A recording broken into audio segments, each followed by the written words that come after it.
सीमा हैदर को लेकर इस वक्त की बड़ी जानकारी सामने आ रही है। एटीएस की पूछताछ के बाद सीमा पर शक गहराता हुआ नजर आ रहा है। पहले भी शक के दायरे में सीमा हैदर लगातार घिरी हुई थी, अब शक और ज्यादा बढ़ गया है। लगातार सवाल जवाब पूछने का सिलसिला सीमा से जारी है। उस बीच यूपी पुलिस को पूछताछ में कई अहम जानकारियां मिली है। पाकिस्तानी सेना और आईएसआई से लिंक पर भी सवाल जवाब सीमा हैदर से किए गए हैं। आपको जानकारी दे दें कि सीमा हैदर के संबंध पाकिस्तान से है और पाकिस्तान की रहने वाली सीमा हैदर साथ-साथ में उसके परिवार के ताल्लुकात पाकिस्तान की आर्मी के साथ में है। फिलहाल पूछताछ का सिलसिला सीमा से लगातार जारी है। शक और ज्यादा गहरा गया सीमा के ऊपर। और सीमा हैदर को लेकर एक और बड़ा खुलासा सामने आया। सचिन ने सीमा को दिया था आधार कार्ड, जो सूत्र बता रहे हैं पूछताछ में आधार कार्ड को लेकर यह अहम खुलासा हुआ है। नेपाल में 3 आधार कार्ड सचिन के द्वारा सीमा को सौंपे गए थे। सचिन और सीमा की मुलाकात कई दफा हुई। सीमा भारत सीधे पाकिस्तान से नहीं आई। सीमा पहले यूएई जाती है, उसके बाद नेपाल जाती है, फिर नेपाल से भारत में आती है। इस बीच कई सारे पासपोर्ट सीमा के पास से बरामद किए गए, आधार कार्ड सीमा के पास से बरामद किए गए और कई सारी गतिविधियां सीमा की शक के दायरे में आती है, जिसके तहत फिलहाल एटीएस ने इंक्वायरी करना सीमा से चालू कर दिया है, क्योंकि एक स्पाई के तौर पर सीमा को देखा जाने लगा है। सीमा हैदर को लेकर यह बड़ा खुलासा सामने आया। सचिन ने ही सीमा को दिया था आधार कार्ड, जो सूत्र बता रहे हैं। तो बड़ा सवाल, क्या सचिन भी सीमा के साथ इन सभी कामों में जुड़ा हुआ है?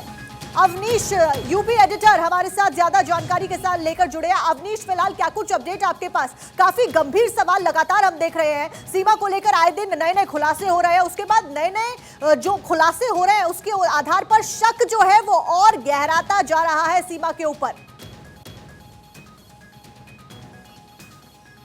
देखिए, इस पूरे मामले के अलग अलग 2 तरह के एंगल। एक मानवीय एंगल है, यानी कोई व्यक्ति किसी से प्रेम में आता है और उसके आधार पर किसी सोशल मीडिया वेबसाइट पर जुड़ता है, एक दूसरे से जुड़ने के बाद फिर वो इस तरह का कदम उठाता है। तो एक तो मानवीय पहलू इसका हो गया, ये घटना जो है हुई। दूसरी जो है वो आपराधिक एंगल है, इस पूरे मामले का क्रिमिनल एंगल है।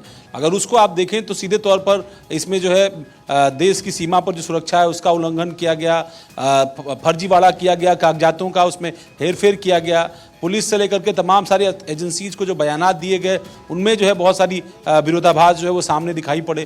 तो ये अलग अलग तरह की कमियां इस पूरे मामले में, और यही वजह है कि 4 जुलाई को यूपी पुलिस ने इस मामले में ये जो पूरा मामला है उसको लेकर के नोएडा के अंदर एक FIR दर्ज की है। अब जो ब्रीफ नोट कल देर शाम उत्तर प्रदेश सरकार ने जारी किया उसमें बहुत साफ तरीके से देखें आप, सिलसिलेवार तरीके से 10 मार्च यानी जब मार्च में पहली बार जो है वो सचिन सीमा से मिला, उस वक्त की घटनाक्रम से लेकर के और फिर आखिरी तक जब सीमा भारत की सीमा में आई और उसके बाद फिर नोएडा के अंदर वो सचिन के साथ रबपुरा जो उसका इलाका है वहां पर लगातार जो है रह रही थी। फिर लोगों ने मेरठ में जाकर के कोर्ट मैरिज के लिए अप्रोच किया। सीमा ने अपनी लोकेशन बदली, किस तरीके से वो पाकिस्तान से भारत आई वो अपने आप में देखना दिलचस्प है। इस बीच एक बड़ा सवाल अवनीश यहाँ पर यह भी उठता है कि सिक्योरिटी का मुद्दा, क्योंकि ऐसे कैसे कोई औरत अपने बच्चों के साथ में भारत की बाउंड्री के अंदर दाखिल हो जाती है? इतने सारे पासपोर्ट उसके पास होते हैं, आधार कार्ड उसके पास होते हैं, तो सिक्योरिटी के ऊपर भी यहां पर बड़ा सवाल उठता है। और क्यों ये इन्वेस्टिगेशन इतनी देर से शुरू की गई?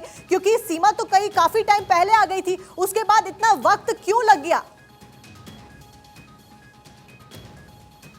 देखिए, इसमें 2 वजह रही इसकी। सबसे पहले कल हम लोगों की जो स्पेशल डीजी है उत्तर प्रदेश के प्रशांत कुमार, उनसे बात हुई थी और उनका बहुत साफ कहना था कि देखिए ओपन बॉर्डर है भारत नेपाल की जो सीमा है, लिहाजा कोई भी आ जा सकता है। अगर सामान्य तौर पर उसके पास दस्तावेज हैं तो कोई भी आ जा सकता है, तो इसमें कोई पाबंदी नहीं है। और जो जहाँ तक गलती की बात है तो बहुत सीधे तौर पर जो व्यक्ति कानून का उल्लंघन करता है, सुरक्षा की व्यवस्था का उल्लंघन करता है, वो सबसे पहले इस पूरे मामले में दोषी है। जब ये मामला सामने आया, डॉक्यूमेंट सामने आए और उसके बाद पूछताछ का सिलसिला शुरू किया गया और उसके बाद ही FIR 4 तारीख को दर्ज की गई नोएडा के अंदर। और उस FIR में जो जांच हुई उसके बाद नोएडा पुलिस ने एक पत्र लिखा शासन को और ये कहा कि इस मामले में एक्सपर्ट एजेंसी को जांच करना चाहिए और उसके बाद यूपी एटीएस इस पूरे मामले की जांच करेगी। अगर आप FIR में भी जो सख्त धाराएं हैं, शुरुआती दौर में जो FIR दर्ज की गई थी उसमें सख्त धाराओं के तहत कार्रवाई नहीं की गई, ये भी एक बड़ा सवाल खड़ा करता है। सवालों का सिलसिला लगातार जारी है, एटीएस भी लगातार इन्वेस्टिगेट करिए। फिलहाल बहुत बहुत शुक्रिया अवनीश, आपका तमाम जानकारी दर्शकों तक पहुंचाने के लिए।